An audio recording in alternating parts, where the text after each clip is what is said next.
Good evening, everyone. Thank you so much for coming out today. First off, can you please give a big round of applause for us?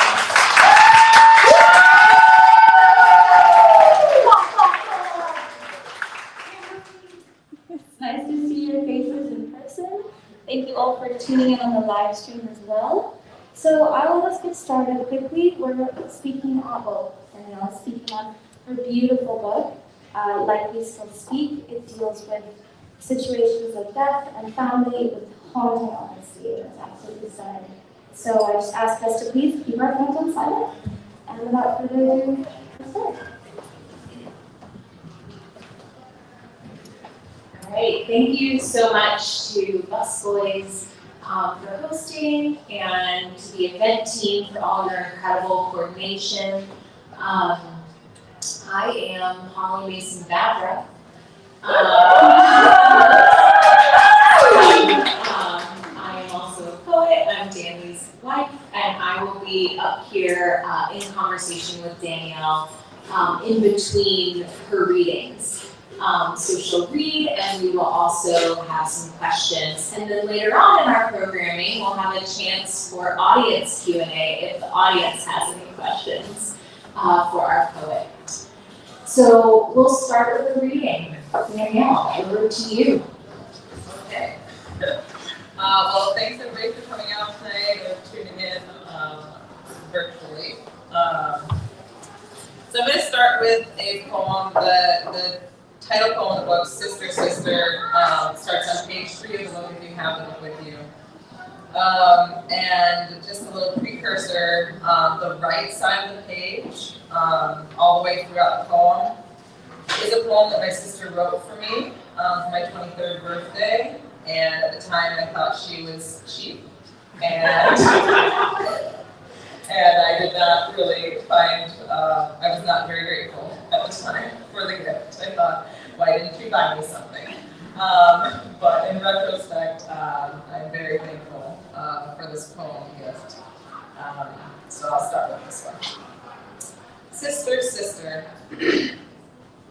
Sitting on the sandy beach, toes dipped over fresh water's cold edge, sandal lines seen on her so-tanned feet, sunning herself asleep. She carries her poems like figs, shaken from the tree of knowledge or heartbreak, or picked from a window in Lebanon. Calling them figs does not describe her harvest, or her for that matter.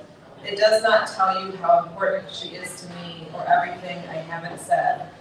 She is still on the beach. She is always upshore from me, almost close enough to witness her barefoot markings falter mid-sand. I will follow her faded trail. She is still astray from safety and from land, into water. It starts waist deep and drops off quick. She holds her breath. I am worried for us. The hourglass is stagnant, is sideways. I can't recall our childhood all on my own. I can't remember when we became sisters, embracing in Mom's blue robe, or when she first held up my head. Sometimes I worry that the next time we meet, we will no longer know each other. She will dream in idioms that I don't understand, or she will not understand why my fire has never burned as fiercely as hers. There is always the hope that we can hold out our harvest to each other. We will see and savor everything we need to, though this would mean that I would have to pluck more than one fig a year. Photographs are not sufficient to tell her story. I know she loved me eventually, but love was after worry that I'd be better loved than her. Snapshot of 2 kids piled up on a paisley couch with Mommy for it. There are parts of her that I will never know, or if I did know, they would not mean what they should. She has outlived what I wish I could take away from her. What hurts most was left unresolved. There will always be this fig sitting in my stomach rot, undissolving. She is not to blame. I am not to blame too. If she can read this, she is haunting my hands, trying to talk or type in times to what she was. I am sorry if I'm wrong. It's been so long since we last laughed together. Was it February when we FaceTimed 4 years ago? It was her smile that made me cry. I would if that wouldn't take away her fire, which is something I could never do. I only hope that her harvest will not become like dead birds swollen with guilt and decomposition. I hope that it will remain like figs to her, nourishing and small and beautiful despite the heat of the sun. I hope that she will grow like the fig trees that live in her, through cracks in the earth's rind. I sobbed over the color green this morning, olive bikini at the bottom of her plastic tub of summer clothes that looked better on her than me. She always knew how to dress me, how to braid my hair, like I braid her words, like we still speak. Beautiful. I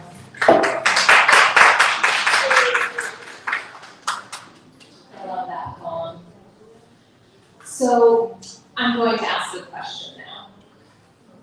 A lot of your poems write alongside your sister's poetry that you found after she passed, or write alongside other family members' words, or write alongside other writers and artists and creators. So my question is, what are some of the challenges of that process of writing alongside or being in conversation with someone else's words? And why do you do it? Why do you write in conversation with others? So kind of a two-part question. Take it in whatever direction you please. Okay. I'll just start off by giving some background, which is that my sister died in 2012. She was 28, I was 25 when it happened. It was very sudden, nobody expected it. And when she was in the emergency room, I was holding on to her purse and I found a black moleskin book that she had been writing in while she worked at the Phillips collection in DC. And in that little black moleskin book was poetry that she'd been writing while working this art gallery. And I didn't know she was still writing. I knew she had written in undergrad, but I didn't know she had continued writing. And she didn't ever share any of it with me. And when I found the poem that she wrote, literally the day before she entered the hospital, it was on Valentine's Day in 2012. She was working in the collection and she wrote this poem that was about like all of the colors leaving the world and parents sobbing over their children. And I was just like, what is this? What is this prophetic craziness that I'm reading right now? I didn't know at the time that I was going to write anything with it. But after she passed, I had a lot of questions. And I had an urgent need to talk to her. And so I obsessively wrote alongside poems of hers for like 2.5 years, almost every single day. And then it just became a form that I became very comfortable writing in that form because of how I had grown to write with my sister. So, yeah. Wow. What about, yeah, that was a beautiful response. What about when you are writing alongside a number of the poems in the book, you're writing alongside other poets, other artists, folks who sent you dance videos, you write alongside a number of different voices and medium. And so I'm curious about kind of the challenges of that process or what that process looks like for you, especially because in this case, with your sister, you're writing alongside poetry, but I know for a number of the poems in the book, that isn't always what you're writing in conversation with. It's not always poetry, it's this variety of mediums, so what that looks like for you. So because I became so comfortable writing in this kind of form, for when I was thinking about this book, I asked people to submit things to me, artists, friends, whoever, whatever they felt like they could call in response, something they felt like I could respond to, they felt comfortable sharing with me. So I received a whole bunch of submissions and went through and tried to respond to as many as I could. It all depends on, kind of the feeling that I get when I read something. The second poem, or the third poem I'm going to read once we're done with this question, is actually in conversation with Corinne, who is in the audience here. And I'll read the bit that I felt I needed to respond to from her poem. And yeah, sometimes I'll just find something, whether it be a piece of writing or a piece of art or a belly dancing scene. that just moves me, and I'll respond to it. And the challenge is that sometimes it doesn't work out, like with all writing, but sometimes it does. So, yeah. Awesome. Well, with that, let's hear some of these poems. Okay. All right, so this next poem is the Phillips collection, which is really about that last day that Rachel had alive. I'll hold this up for the audience here, and I'll try to point it to the live stream as well. But it's basically like a Rothko painting is how it's supposed to look, with a frame around it. And the frame is Rachel's last poem. So I'll read that first, and then I'll read the poem that's inside of the frame. There is a storm coming. Thickly painted clouds will press their way in. Your house, sunlit in its glossy whites and blues, will be blotted out, darkened. There will be no room for light in your halls. The greens and reds of the flowers will fade and not fall away entirely. There will be only gray left. Gray scooped out with a trowel, pasted on. You breathe it in. It will fall on your children as you kiss them goodnight. They will carry it with them. This is the inner part. There was a gray painting on display that day, a traveling exhibit she was told to rotate through, monitor the artwork, make sure it isn't touched. Tell everyone to just breathe it in. She worked her whole life for this moment, the chance to stand and study light, the way it forms pigment on canvas, a white wall in an old windowless room. She prayed for this perspective, her heart pasted on with a trowel.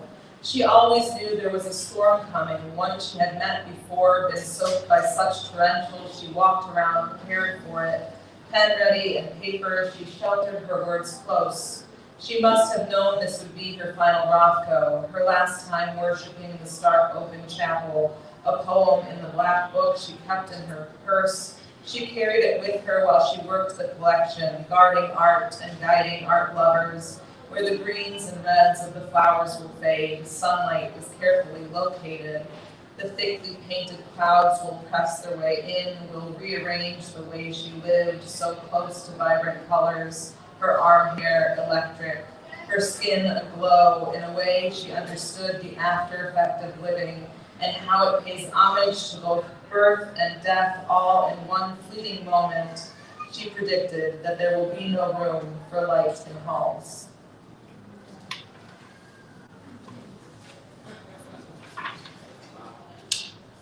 So this next poem is 2:14:12. It's on page 20, and it is in conversation with Corinne, who is a very, very dear sister friend of mine, in response to her poem, Talking to Rachel.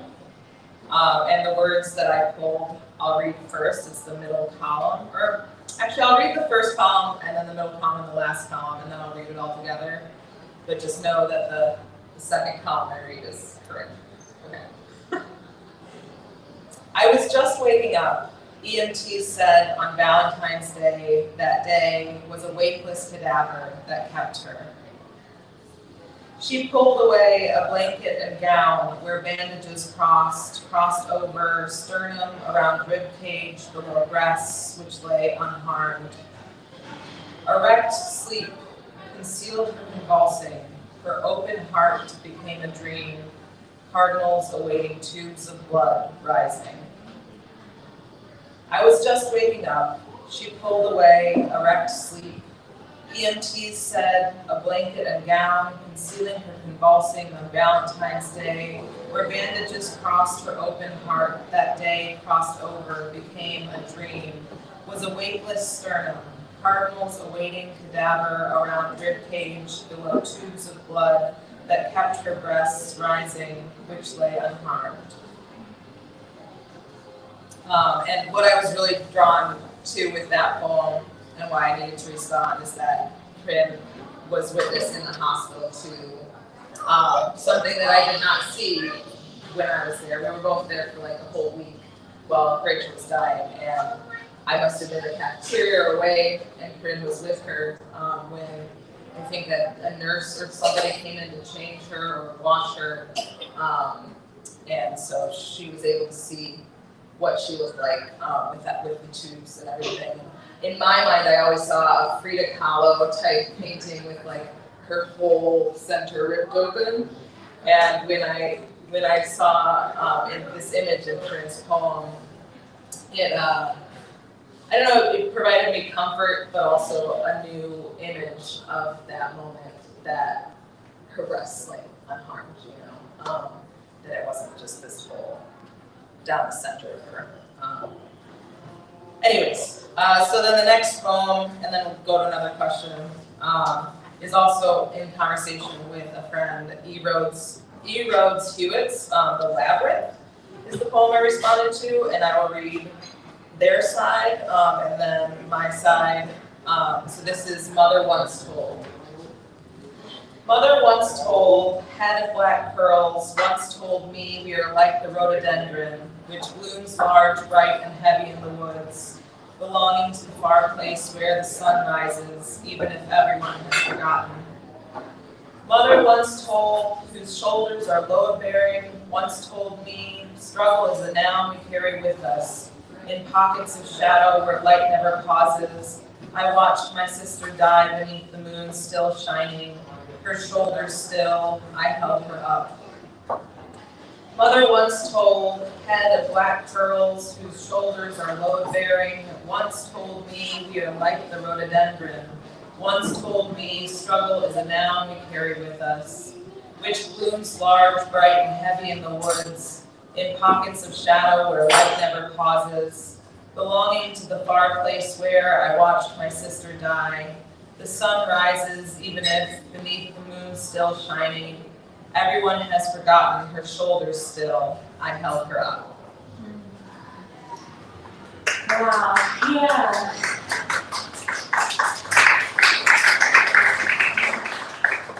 So before I ask this question, let's all just take like a collective breath, a collective sip of water or tea or beverage, whatever you have with you.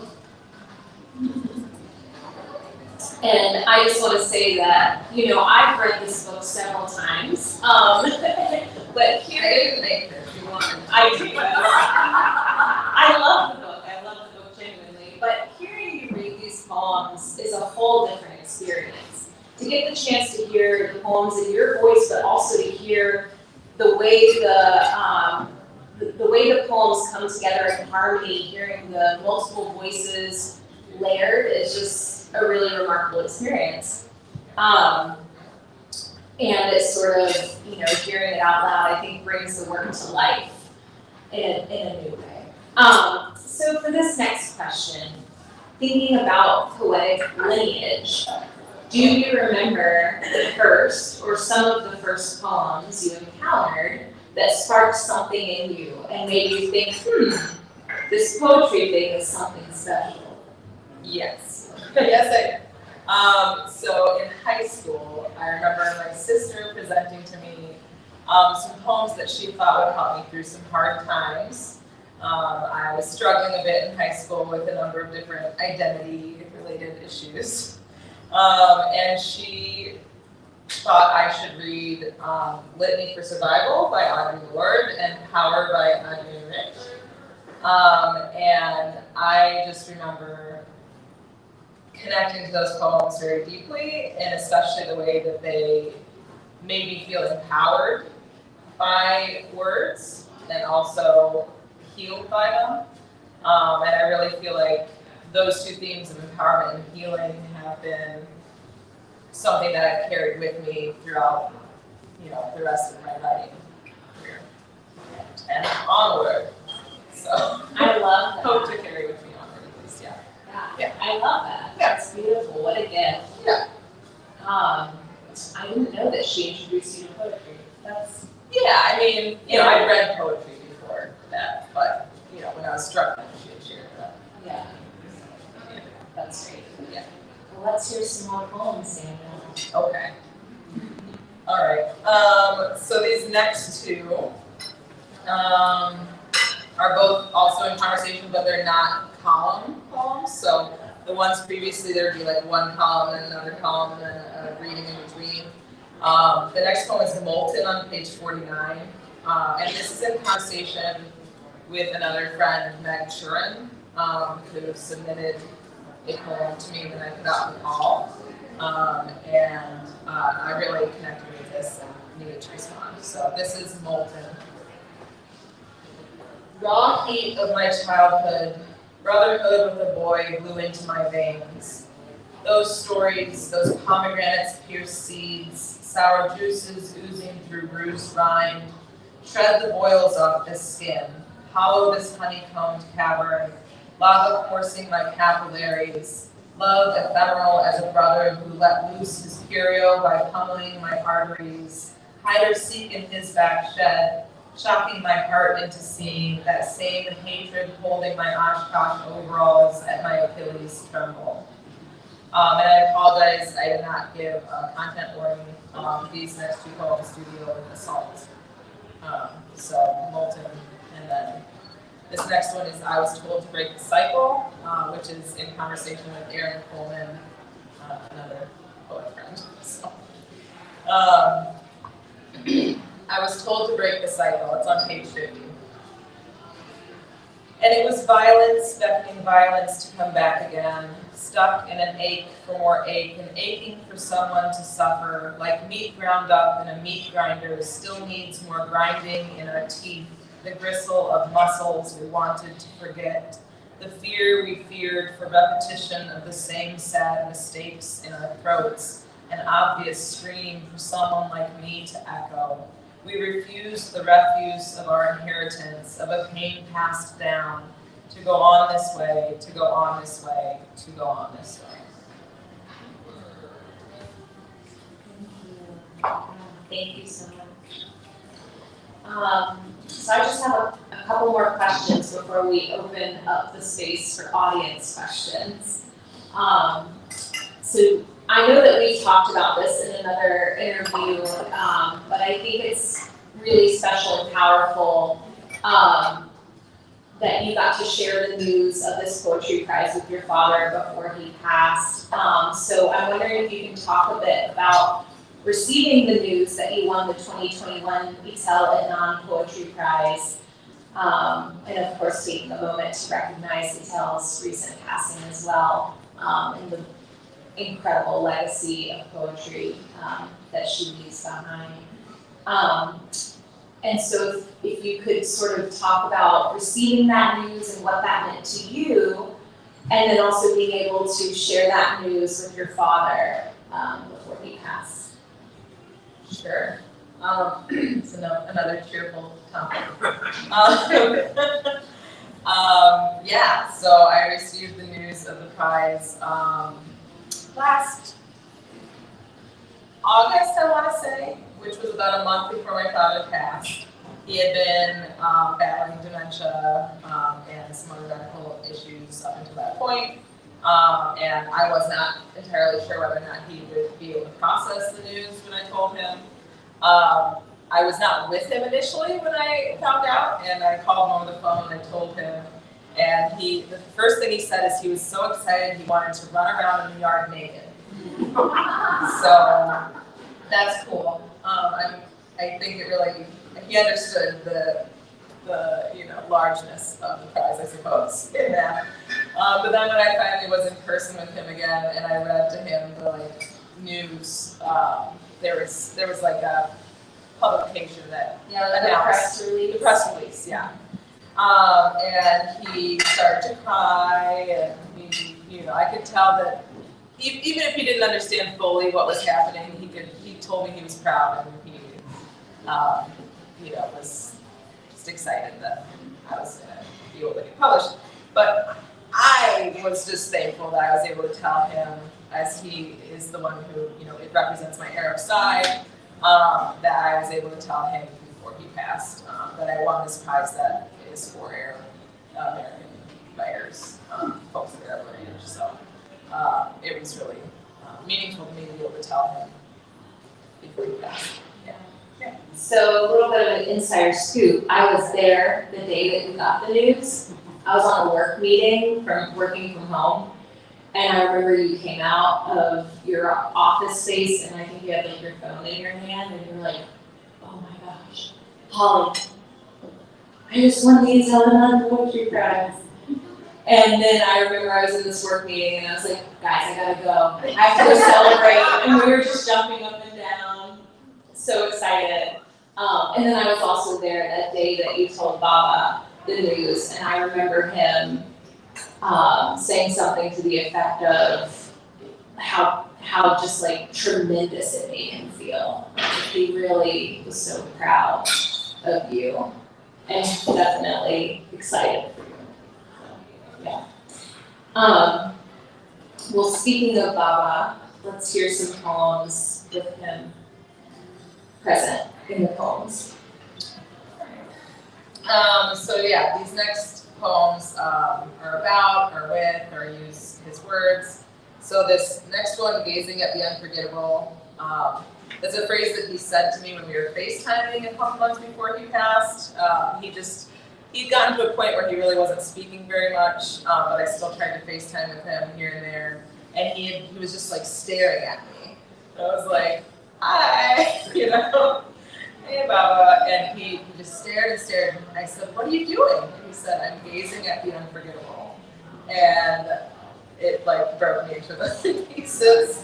And I had to remember that. So titled this poem after him, and then it's colon Baba's fragments because all of the words in this poem are his.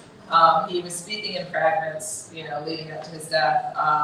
And it always seemed like he had something really important to say. He just couldn't get it out all the way. So I wanted to write down all of the fragments that seemed to be the most important, and try to make some sense of them and give his last words, you know, some more meaning, I suppose. So this is Gazing at the Unforgettable, Baba's fragments. These are all his words. Well, hello. I never know what I'm going to know next. Unscrew my hands and wash them. Ergo sum qui sum. There's too much history here. You know, of course, that you are the epitome. I'm glad that you were born the way you were and that you were born. This is the part in the movie where we cry. There are times that touch. This is one of those times. Eventually, they'll get the wallpaper. I'm gonna miss this place. When I first came, I learned to church. Command me, command me. I was crying last night. All of this had to mean something. I know exactly how I'm going to sleep tonight. The first thing I do when I wake up is go back to sleep because I don't want to wake up. I don't want to get rid of you. Good night, sweet princess. Bricks and stones may break, but when it's warmer, I will walk you around the villa. When I walked into the earliest place, well, I thought, do we know what we know? I don't know why, but I love you. I don't know what to say when I pray. Spread yourself 1,000 ways. Take me with you.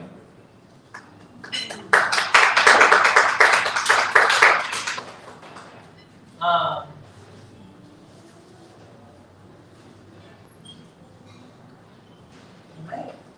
I was gonna read. Yeah, I think I have a little more time. I might just like throw one in here with a play. Yeah. Go throw it in. Okay. What's your party? What do you think? Yeah. Yeah. Okay.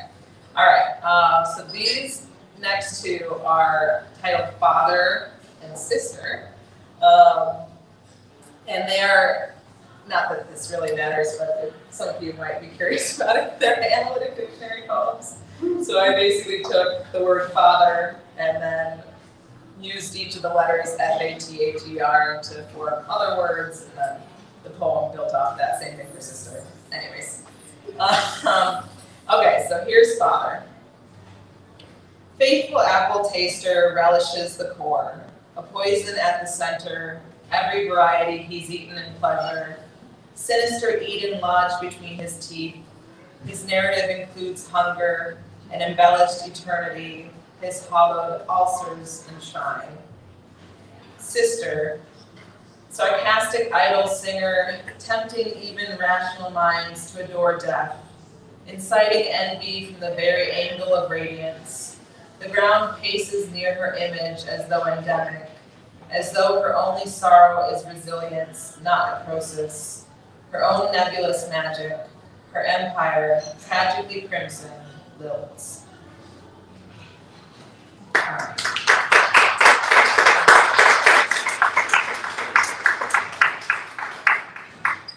So I'm going to read one more related to my father and my sister. And then Holly's going to ask another question, and then you're going to read a poem together. Yeah, okay. So this is a candle from Rome, Italy. The reason why I never lit the wick before now, pollinated pistil of a tiger lily thick with wax, petals of bright orange and burnt yellow and almost alive 11 years ago. On the way to the Pantheon, I purchased a candle at an artisan stand in an ancient square called Campo dei Fiori, where Giordano Bruno burned at the stake for watching the stars and acting out the art of memory. My father stared there at the bronze statue and wept without words. My sister and I watched my father weep at the feet of an old martyr. My father would not weep like that again until he held my sister's hands while they were seizing. I watched him weeping while my sister was seizing. We held hands. Beautiful. Really beautiful.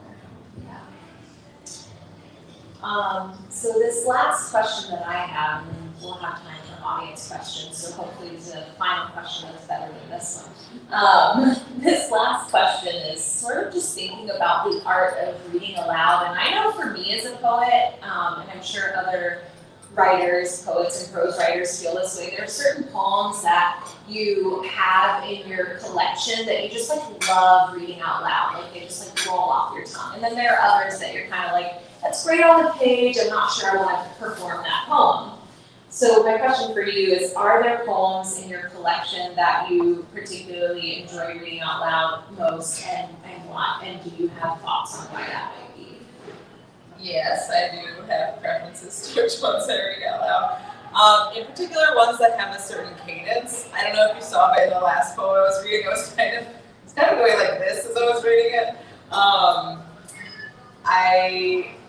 I just like ones that I find a real rhythm in, I like to read out loud. I find that those are ones that the audience can feel the rhythm then as well. And I also like to read like this next one, ones that I can potentially bring somebody on the stage with me and we can read together, because I like to be able to, share that voice and show how, one poem can become 3 poems or what have you. So yeah.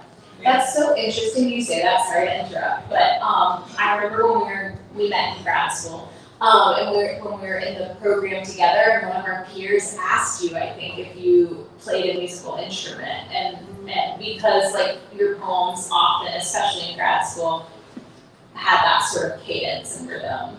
Yes, I play the drums. Yeah. So you could like feel that kind of. So before we read a poem together, I just want to share a very fun fact about this Busboys, which is that it used to be located across the street. And funny story is, like, the first month I knew Danielle, she invited me to go to a reading at that Busboys across the street. And I knew at that point that I kind of had feelings for her. And so I'm very excited, I got all ready, and I opened the door to the reading room at this location that was over there. And she's sitting with someone else.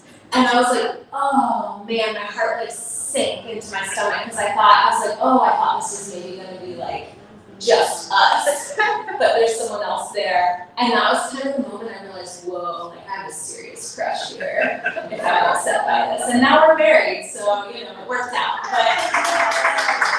But this location has a very like special place in my heart, so I'm really excited we're doing this here. So yeah, now we're gonna read a poem together. Okay.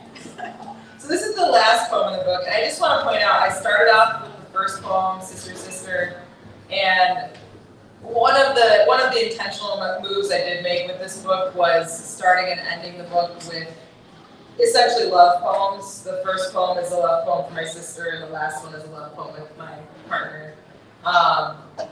And yeah, so if anybody hadn't noticed that before, there you go. Secret time. All right, so this is a love poem, and you'll read first. Yeah, there's two columns. There's two columns, the left side and the right side, and Holly's the left side.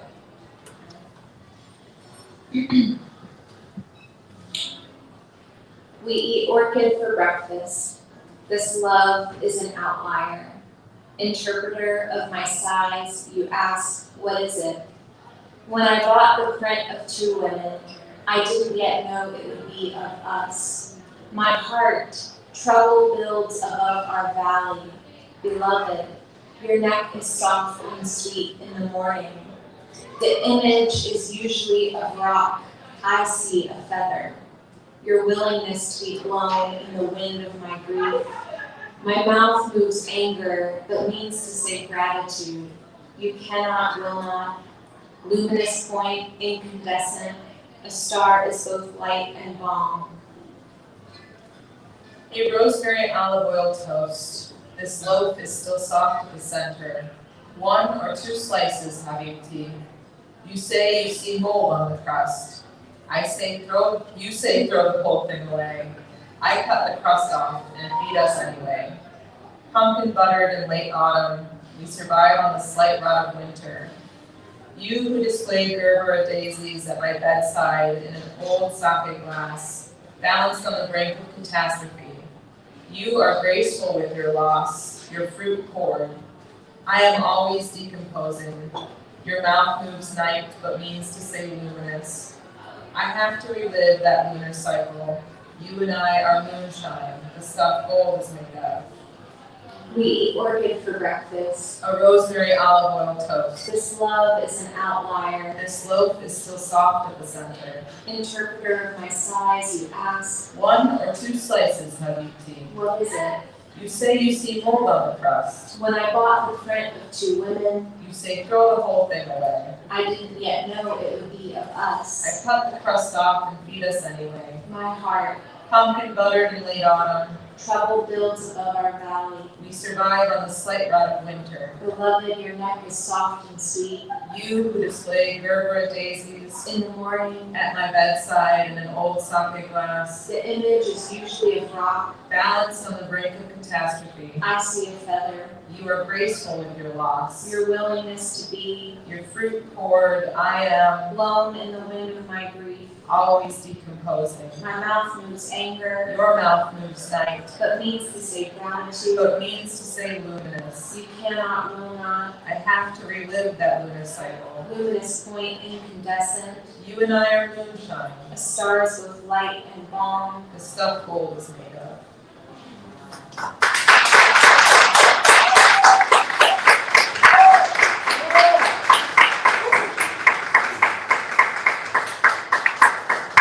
Thank you so much. Thank you for everyone who's tuning in online. Thank you everyone who's here in person. We have a bit of time to take any questions from the audience, if there are questions. Hey. Thank you very much. Very moving, especially the last one with the reading and alternation. When you ask friends to give you ideas for things for you to respond to, what are you hoping to get? I mean, you know their work presumably, and you know, okay, I like what they do, but where were you trying to go with it? That's what I'm trying to get. Thanks. Sure, I did give a little bit of a prompt, which was that I was asking for writing from the margins, essentially. Any sort of like, if you've read like Gloria Anzadua's Borderland, for example, the idea of, I included a quote with the prompt, which had to do with people living on the margins, people living like on the borderlands, these in-between places, in-between in terms of like identity, essentially, but other forms of in-between as well. And so that was kind of the prompt that I provided. I said, of course, whatever you feel comfortable submitting, I will look at, but that was kind of the direction I was giving. And if I can follow up on that. Yeah. Where did you think that would take you? Because you're putting them into that same category. How would that pull you? Well, I guess I wasn't exactly sure where it was going to take me. But I was, the exciting part for me when I'm responding to a poem or a piece of art or, whatever I've received, is just finding the way in and seeing where it leads. And it also involves a lot of like studying what I've been given and really reading and rereading or watching and rewatching, and really finding a way to connect to it so that I can respond and make more meaning out of it. Obviously it has its own important meaning, but we're creating a new meaning. Yeah. Thank you. Yeah. Great work. Yeah. Thank you. From our online live stream viewers. Oh. Debbie Ogden, great job. Oh. Tina Chambers Gunn, thank you for sharing. Absolutely enjoyed this so much. Thanks, Tina. And Pam said, well done. Oh, thanks. And now that we've read some lovely compliments, do you have any more questions? Anything at all? Oh, Emily. I was gonna say, if not, I'm gonna start laughing about how queer women always end up asking each other out, Oh. and then showing up and being like, oh, this is my girlfriend.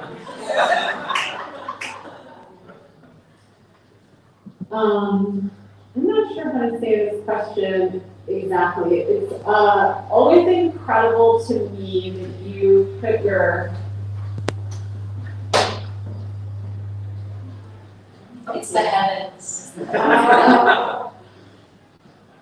that you put your poems out in the world, in particular the contrapuntal poems where, there were two columns or multiple ways of reading them, like the Roth Coat frame one that you just read, like I've read that before, but I read it like a totally different way. Yeah. How do you ever want to give your reader guidance on how something is supposed to be read? Are you okay with your reader kind of fumbling around and having to figure it out for themselves? How do you imagine this for the person who's receiving it? Yeah. Excellent question. And I did, have to deal with this a lot and, with my editors in terms of do I want to be intentional about providing guidance into these poems, or am I okay with people fumbling their way through? And I am okay with people fumbling their way through. Because honestly, when I write these, I try to write them multi-directionally so that you can enter into them from multiple points. Make your own adventure. So, I like to provide the reader with their own, you decide how you're going to read this book. I know there's some freedom to that I enjoy. Maybe other people are frustrated by not being told exactly how to enter into it. And if you are, just message me, maybe I can give you a suggestion. But I find it fun to be able to figure out how to, when I find other contrapuntals in the world, I like to read them several times and in several different directions to see how they read differently. I think it's fun. So, yeah. Correct. Question. Yeah, correct me if I'm wrong, but I think in grad school, I remember you submitted some, or it was, we were reading your poems, it was time to discuss your poems one day. And I think you came in and you were the professor asked you want to read them or do you want a classmate to read them? And I think you responded that you wanted someone else to read them so you could see how they would read it. You were always curious how someone else would read the poem. I remember that. Yeah. Any other questions? First of all, that's really cool. Thinking about the idiosyncratic of how somebody else reads it. Yeah. And now I'm done taking my own commentary. We've got a question from Debbie Ogden. Okay. Can you share what the healing process was like for you and how it comes through in reading out loud? Sure. I don't know how well it comes across when I'm actually in person, but for a lot of the online readings that I've done, I know I get very emotional right before reading, and I kind of just have these nerves all built up, and then as I'm reading, I'm kind of shaky. So that's definitely how I, when I'm reading, I definitely have a lot of emotions coming through there. But in terms of the healing process of writing, like I said, I looked at my, documents folder. I wrote nearly 400 contrapuntal poems in 2 years after my sister died. Obsessively. Literally, I'd come home from work every day and write a poem with a section of my sister's poetry. And some folks might believe in supernatural and they might not. I legit thought I was, and still believe that I was, having a dialogue with my sister like I was talking with my dad. She was there with me, writing alongside me. She was, we switched on and off with our hands on the keyboard, essentially. And it was very healing for me to do that. I was able to write through and write with her about grieving her. I can't be more grateful for the fact that she left me with countless poems. I haven't actually, at least 50 or 60 poems she left that I found in her apartment or on her computer, or that black book, So, yeah, it was just healing, responding to her. And then, with my dad passing, I haven't really started to process that yet, because it was just last year. I've only written a couple poems in response to his passing, but I imagine in time those will come. They were more urgent with Rachel because it was a loss I did not expect. And she was so young. So. That's so interesting the way you describe that. It's like she's holding your hand while you're grieving. And a lot of the poems in the book, you use these metaphors to describe her as like a space of sanctuary or like a space of safety. And so it's almost like in that process of communicating with her through poetry, she was kind of covering you during that grieving process. Okay, yeah, that's beautiful. I have no clue what time looks like. Do we have time for another question? I know there were a couple questions still in the room here. We'll get to you. Don't worry. Okay. Thank you both for your presence this evening. My question for you is, during your creative process, is there a writer or a mentor that has said something to you or written words that always kind of guide you and that you kind of always go back to and like question, why am I doing this? Why am I writing this? Like, yeah, your like artist philosophy. Yes. Ooh. Diane Seuss. Who was my undergrad poetry professor. I continually think of her when I'm writing, especially whenever I'm doubting my writing, I'll think of her, and when I'm revising my writing, I'll think of her, and when I'm afraid to do bold things with my writing, I'll think of her. And her class, her classes will always stick with me. I still have a lot of the handouts that she gave and the prompts that she gave, and I'll go back to them if I'm ever stuck. So Diane Seuss, hands down, amazing. Yeah.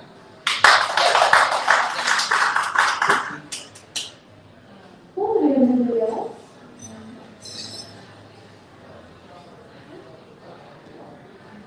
So my question is about Danny the person.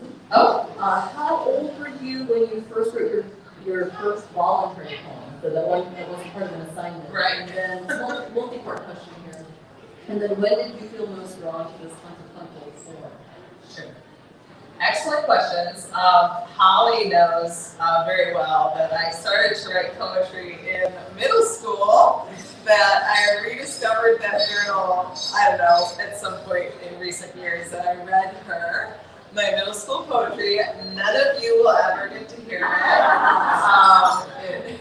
It does not need to be shared. I'll just keep that to myself. But I definitely started writing in middle school. I had been dealing with some trauma, and so I've kind of always turned to poetry to deal with, to heal.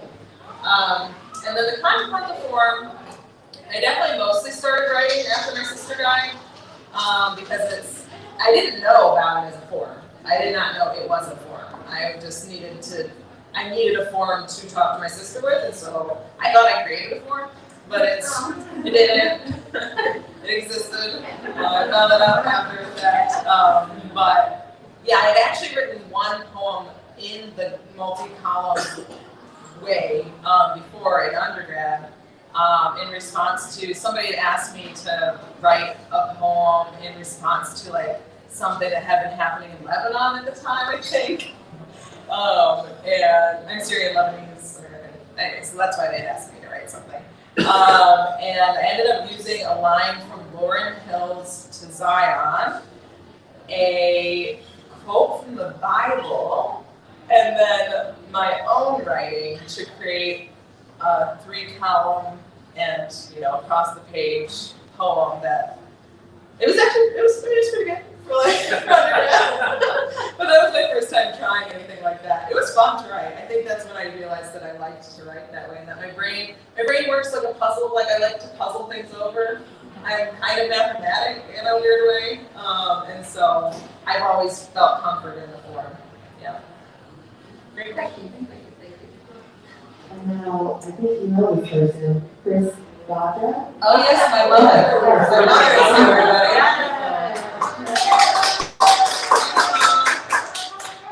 She said, beautiful as always, love tonight's format, which it was great.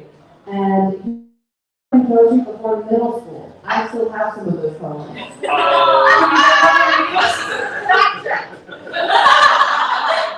all right. Well, maybe I don't remember writing them voluntarily. At least I'll say that. Beautiful. I think that's a great ending for tonight's program. I think it is. And so please join me in giving both of our guests tonight a round of applause.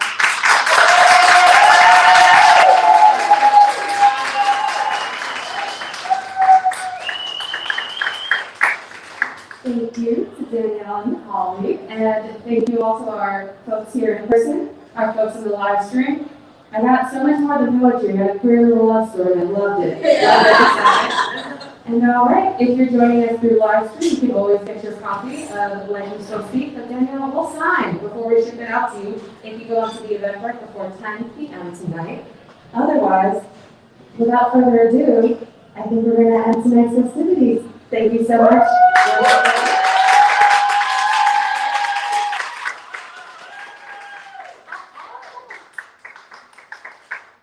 And we will be selling the book right over there. And we're signing. Yeah. Perfect. I was gonna say, I didn't ask you beforehand, so might have I'm open to. Yeah. All right. She would love